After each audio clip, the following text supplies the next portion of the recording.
इस वीडियो को बहुत ही ध्यानपूर्वक देखना और अंत तक देखना, नहीं तो आप इस वीडियो में बताई गई अनमोल सीख प्राप्त करने से चूक जाएंगे। पुराने मध्य भारत में एक रियासत हुआ करती थी। रियासत की बड़ी रानी की गौतम बुद्ध के प्रति बहुत निष्ठा थी। उस रियासत के महाराज देवराज की दो रानियां सुरुचि और सुनिधि थीं। राजा देवराज की पहली पत्नी सुरुचि थी, जिसका स्वभाव किसी साध्वी की तरह था। वो गौतम बुद्ध को अपना आराध्य मानती थी और उनके बताए मार्ग पर चलने की कोशिश करती थी। उनके साथ उनका बेटा वीर भी खेलता रहता, लेकिन देवराज का पूरा ध्यान अपनी दूसरी पत्नी सुनिधि के ऊपर ही रहता। वो देखने में बहुत ज़्यादा खूबसूरत थी। इसी खूबसूरती की विलासिता में महाराज खोए रहते। राजमहल की ज़्यादातर तमाम सुख सुविधाएं दूसरी पत्नी सुनिधि और उसके बेटे सुमंत को ही मिला करती।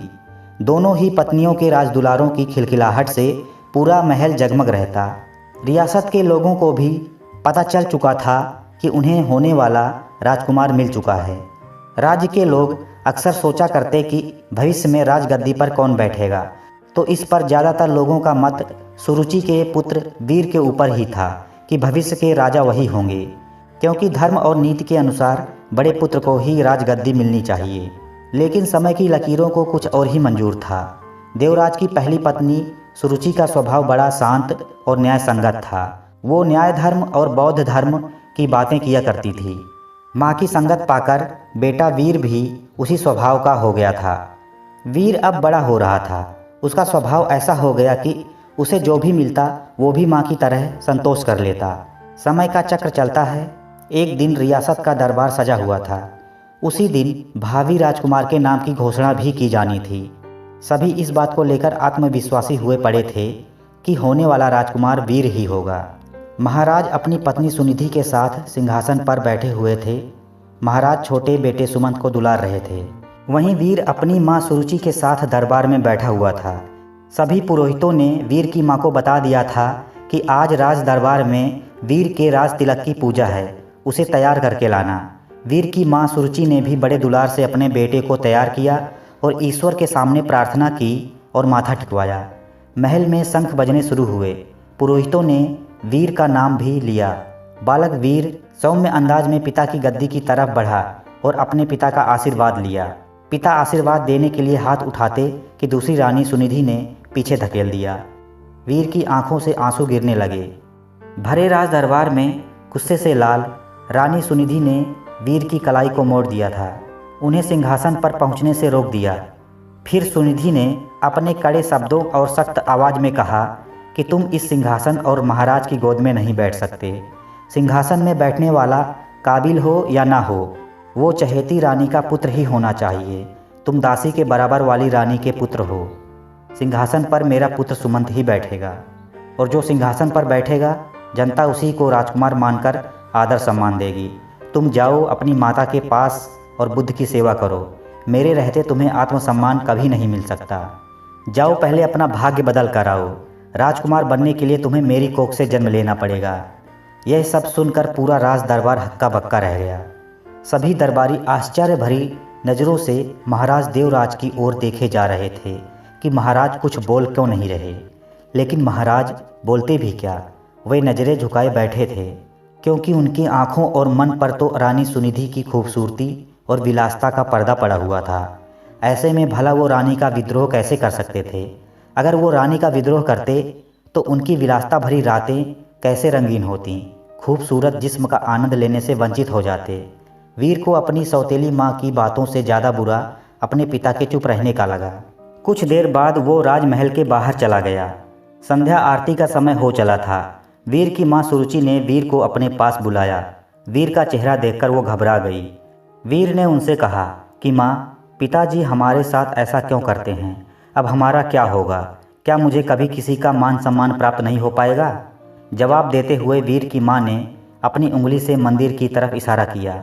यह कमरा कुछ दूरी पर था और इसमें महात्मा बुद्ध की मूर्ति रखी हुई थी।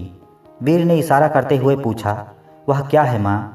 जवाब देते हुए माँ बोली, वो महात्मा बुद्ध हैं, वही तुम्हें सिद्ध बनाएंगे। उनकी शरण में जाओ। बुद्धम शरणम गच्छामि। ये पंक्ति सुनते ही वीर ने बहुत अच्छा महसूस किया। सुरुचि बोली, तुम्हारे लिए इस सिंहासन से भी कहीं बड़ा और आगे का सिंहासन बना हुआ है। इसलिए इस सिंहासन का लालसा व मोह त्याग कर उस बड़े सिंहासन को प्राप्त करो। जब तुम उस सिंहासन पर बैठोगे तो लेकिन उसे पाना इतना आसान नहीं। जीवन के उस सिंहासन तक तुम्हें महात्मा बुद्ध की शिक्षाएं लेकर जाएंगी। लेकिन वीर को अब भी ये समझ नहीं आ रहा था कि माँ आखिर किस तरह के सिंहासन की बात कर रही है, जो राज सिंहासन से भी कहीं ज़्यादा बड़ा है। उसके कानों में तो अभी भी सौतेली माँ के ताने गूंज रहे थे कि वो अभागा है। लेकिन वीर की माँ ने देर नहीं की और उसे बुद्ध की मूर्ति के सामने लाकर खड़ा कर दिया और कहा कि अब सिर्फ महात्मा बुद्ध ही तुम्हारा कल्याण करेंगे। तुम उन्हीं के बताए मार्ग पर चलो, उनकी शिक्षाओं का अनुसरण करो, तुम्हें पता चल जाएगा कि जीवन का असली सुख कहाँ है। वीर ने माँ से सवाल किया कि माँ, क्या बुद्ध का स्थान पिता से भी बढ़कर है? वीर की माँ ने मुस्कुराते हुए कहा कि महात्मा बुद्ध सबसे ऊपर हैं। माँ की इस बात से वीर ने प्रेरित होकर कहा कि माँ, अब से मैं बुद्ध जी की गोद में ही बैठूंगा, उन्हीं के बताए मार्ग व विचारों का पालन करूंगा। मैं कठिन से कठिन साधना करके उन्हें प्रसन्न करूंगा, उनकी शिक्षाओं को अपने जीवन में उतारूंगा। वीर ने बड़े दृढ़ निश्चय से कहा कि देख लेना माँ, एक दिन बुद्ध मुझे अपनी गोद में जरूर बैठाएंगे। रानी सुरुचि अपने बेटे की इन मासूम बातों को सुनकर हैरान थी। माँ ने वीर को गोद में उठाया और कहा कि पूरे मन से बुद्ध की बातों का अनुसरण करो। वीर भी गोद से उतरते हुए जवाब दिया कि आज से मेरे आराध्य बुद्ध हो गए हैं। कुछ ही दिन वीर बुद्ध की रोजाना नियमबद्ध उपासना करता हुआ ध्यान मग्न होने लगा। वीर ने अब राजमहल छोड़ने का फैसला कर लिया था। जो लड़का कल तक अपनी माँ के पल्लू में घूमता रहता था, वो आज महल छोड़कर जंगल जाने का फैसला ले रहा है। इतने बड़े फैसले और जीवन परिवर्तन से सभी हैरान थे और माँ को भी चिंता हो रही थी। माता पिता को प्रणाम कर वीर अब बुद्ध ज्ञान लेने जंगल की ओर निकल गया। महाराज देवराज को भी अपनी गलती का एहसास होने लगा, लेकिन अब भी वो कुछ न कर पाए। वीर बुद्धम शरणम गच्छामि शब्दों का निरंतर जाप करता हुआ अपने पथ पर निकल गया। कोसों दूर पहुंचने के बाद वीर की मुलाकात एक बौद्ध भिक्षु से हुई। वो एक कुटिया में रहा करते थे। वहाँ उनके कुछ शिष्य भी थे। वीर ने बौद्ध भिक्षु से ज्ञान मांगा और कहा कि उन्हें बुद्ध से मिलना है। इसके जवाब में बौद्ध भिक्षु ने महात्मा बुद्ध की कहानी बताते हुए कहा कि खुद को जान लेना ही बुद्ध को जान लेना है। लेकिन फिर भी वीर ने बुद्ध से मिलने की जिद नहीं छोड़ी। तब बौद्ध भिक्षु ने कहा कि तुम अभी आराम करो, मैं कल सुबह तुमसे बात करूंगा। पूरी रात गुजर गई और वीर बुद्धम शरणम गच्छामि का जाप करता रहा। सुबह हुई तो वीर ने बौद्ध भिक्षु से फिर सवाल किया। भिक्षु ने जवाब में कहा कि अभी मेरी एक अंगूठी खो गई है, उसमें मेरी जान बसती थी, उसे खोज दो, फिर मिलवाता हूँ। वीर पूरे मन से उस अंगूठी को खोजने में लग गया। सुबह से रात हो गई लेकिन अंगूठी नहीं मिली। फिर बौद्ध भिक्षु ने वीर को दिया लाने के लिए कुटिया के अंदर भेजा। वहाँ पहुंचकर वीर ने देखा कि अंगूठी तो अंदर ही संभाल कर रखी हुई है। यह दृश्य देखकर वीर को बहुत दुख हुआ। उसने बौद्ध भिक्षु से कहा कि जब आपने अंगूठी को अंदर ही रखा हुआ था तो आपने मुझसे बाहर क्यों तलाश करवाया? इसका जवाब देते हुए बौद्ध भिक्षु बोले कि ठीक इसी तरह भगवान बुद्ध भी तुम्हारे अंदर विराजमान हैं, फिर भी तुम उन्हें बाहर क्यों खोज रहे हो? खुद को मोह, सम्मान, लालच, बुराई, अपमान, क्रोध, क्रूरता और ईर्ष्या जैसे भावनाओं से मुक्त कर दो। किसी की बातों का बुरा मानना, क्रोध करना और किसी भी प्रकार की लालसा मन से त्याग दो। बस इतना ही करना, फिर देखना बुद्ध तुम्हें तुम्हारे अंदर ही मिल जाएंगे। इसके बाद वीर जब यह भी समझ गए कि बुद्ध एक साधारण पुरुष से कैसे महात्मा बुद्ध बने थे, तब इसका उनके मन पर बहुत प्रभाव हुआ। वह बहुत प्रेरित हुए। वीर ने अब गहरे ध्यान में डूबकर बुद्ध की उपासना आरंभ कर दी। जैसे जैसे वीर का ध्यान गहरा होता गया, उसी तरह वीर को आत्मज्ञान की प्राप्ति होने लगी। एक वक्त ऐसा आया कि वीर की सारी इच्छाएं मर गई। वीर के मन से सभी लालसाएं खत्म हो गई। वीर को अद्भुत आनंद का एहसास हो रहा था। लंबे वक्त तक नियमबद्ध तरीके से ध्यान करते रहने से उन्हें आत्मज्ञान की प्राप्ति हुई थी। अब वीर के मुख का अद्भुत तेज देख लोग उन्हें महासंत कहने लगे।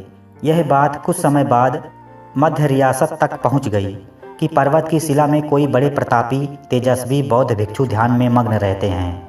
राजमहल की तरफ से उन्हें बुलावा भेजा गया।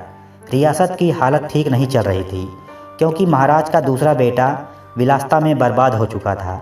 सुनिधि का हुस्न वह खूबसूरती भी उम्र के साथ ढल चुका था। वहीं दूसरी ओर वीर की समृद्धि दूर दूर तक फैलती जा रही थी। एक दिन था जब वीर को सिंहासन पर बैठने के लायक नहीं समझा गया था। एक दिन और आया, बौद्ध भिक्षु के रूप में वीर ने राजमहल में कदम रखा। प्रजा की आंखों में आंसू भी थे और सम्मान भी। महाराज और सुनिधि हाथ जोड़े पछतावे के आंसू रो रहे थे। वीर की माँ के कानों में भी बच्चे वीर की बातें साफ साफ गूंज रही थी। बौद्ध भिक्षु रूपी वीर ने सबसे पहले महात्मा बुद्ध की प्रतिमा को प्रणाम किया और कहा कि दूसरों की सेवा से बड़ी कोई विलासिता नहीं है। कोई भी सिंहासन कोख से नहीं बल्कि काबिलियत से तय होता है। वीर ने राज सिंहासन का त्याग कर दिया और त्याग करने के लिए मंदिर रूपी कमरे की ओर चलने लगे। वहाँ वीर को देखने वाले लोग महसूस कर पा रहे थे कि जैसे कोई शांति की मूर्ति चल रही हो। बुद्ध की शरण में जाकर एक साधारण सा बालक वीर सिद्ध पुरुष बनकर लौटा। दक्षिण भारत में आज भी यह कहा जाता है कि वीर को बुद्ध मंदिर की ओर जाते हुए सबने देखा था, पर वापस आते कभी नहीं देखा गया। जब मंदिर के भीतर गए तो वहाँ पर बस भिक्षु वस्त्र ही मिले थे। कहा जाता है वह सिद्ध हो चुके थे। उन्होंने बुद्ध के चरणों में शरण ले ली थी। इस कहानी से हमें सीखने को मिलता है कि कर्म भाग्य से कहीं बड़ा होता है, जो परिस्थितियों को बदल देने की क्षमता रखता है। बुरा कर्म धीरे धीरे मनुष्य से एक दिन सब कुछ छीन लेता है। मन का सारा चैन, सुख, शांति, धन संपदा, वैभव, सम्मान और प्रतिष्ठा, बुरे कर्म से यह सभी छिन जाता है। बुरे कर्म और गलत आदतें एक दिन मनुष्य का जीवन नर्क बना देती हैं। इस कहानी से हमें एक और बड़ी सीख यही मिलती है कि ईश्वर सभी के अंदर है। इसकी खोज स्वयं में करें, बाहर नहीं। ईश्वर की मौजूदगी का एहसास जरूर होगा। जीवन में कोई पाप न करें, हमेशा मदद करें और इंसानियत को जिंदा रखें। जीवन सफल होगा। दोस्तों, भाग्य के सहारे न बैठें, अपना कर्म करते रहें। कर्म हमेशा भाग्य से बनता है। अच्छा कर्म करने से अच्छा भाग्य बनता है, बुरा कर्म करने से बुरा भाग्य बनता है। इसलिए दोस्तों, आप अपने जीवन में कर्म को प्रधानता दें, कर्म को महत्व दें और अच्छा कर्म करें। गोस्वामी तुलसीदास जी भी कह गए हैं, कर्म प्रधान विश्व रचि राखा, जो जस करहि सो तस फल चाखा। सकल पदार्थ हैं जग माही, कर्महीन नर पावत नाही। अर्थात तुलसीदास जी कहते हैं कि यह विश्व, यह जगत कर्म प्रधान है। जो जैसा कर्म करता है उसे वैसा ही फल प्राप्त होता है। मनुष्य का जीवन उसके कर्मों से ही निर्धारित होता है। यूँ तो इस जगत में अनेकों पदार्थ हैं और इस संसार में किसी पदार्थ की कोई कमी नहीं है। कर्महीन मनुष्य के लिए कुछ भी उपलब्ध नहीं है। इस संसार में कुछ भी पाने के लिए पहले उद्यम रूपी कर्म करना पड़ेगा, तभी कुछ प्राप्त हो सकता है। इसका भावार्थ है, तुलसीदास जी कहते हैं कि यह विश्व कर्म प्रधान है। मनुष्य जैसा बोता है वैसा ही काटता है, यानी जैसे कर्म वह करता है उसे उस कर्म का वैसा ही फल मिल जाता है। यहाँ कोई भी हेरा फेरी नहीं होती। यह सीधा सा गणित है। अच्छे कर्म करने पर सुख समृद्धि मिलती है। इसके विपरीत बुरे कर्म करने पर दुख और परेशानियाँ ही मिलती हैं। ईश्वर के इस संसार में अंतहीन पदार्थ हैं, पर कर्महीन को कुछ भी नहीं मिल पाता। दोस्तों, अगर हमारा वीडियो अच्छा लगा हो तो कमेंट करके ज़रूर बताएं और नए हो तो हमारे चैनल को अभी सब्सक्राइब करके बेल आइकन दबा दें, ताकि आगे भी आपको हमारी वीडियो मिलती रहे।